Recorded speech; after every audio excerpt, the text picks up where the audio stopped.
غریبه گر کند یادی وطن غمناک میگردد. فتد آهوز پا او چون نشانی تیر میگردد.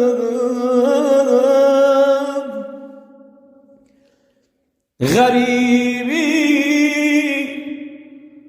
دوری از شام و یمن نیست. غریبی دوری از خاک و وطن نیست. غریبی کنجی لحظه خاک است که آنجا جز من و اعمال من نیست.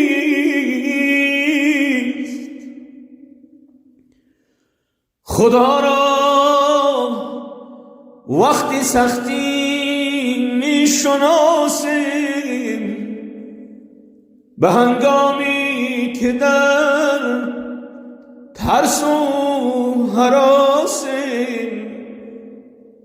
چو سختی و مصیبت برطرف شد، خدا را غافلیم و ناسپاسیم.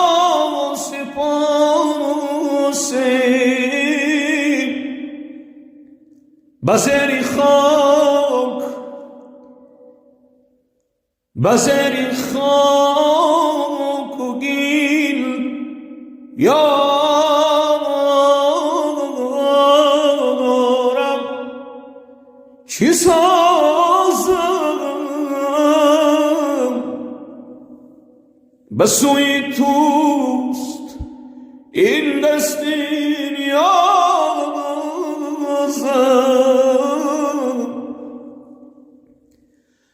برحم و عافی خود بر من نظر کن که ناچیز است این رکعت و نمازم.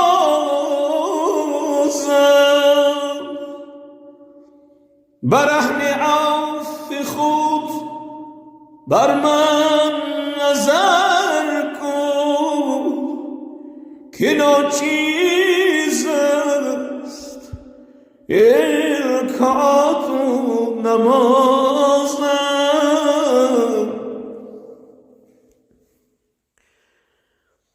چرا تو ای شکسته دل خدا نمی کنی؟ خدای چاره ساز را چرا صدا نمی کنی؟ به حل نمی دعای تو فرشته بوسه می زند. برای درد بی امان چرا دعا نمی کنی؟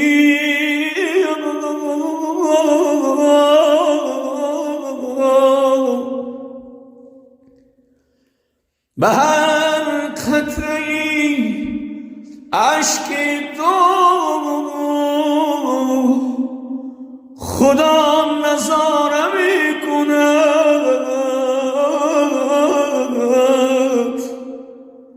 با وقتی گریه ها چرا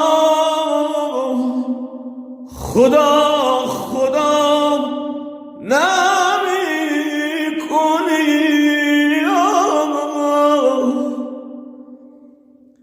ببند کبر و ناز خود از آن اسیر مانده ای که روز عجز و بندگی به کبریا نمی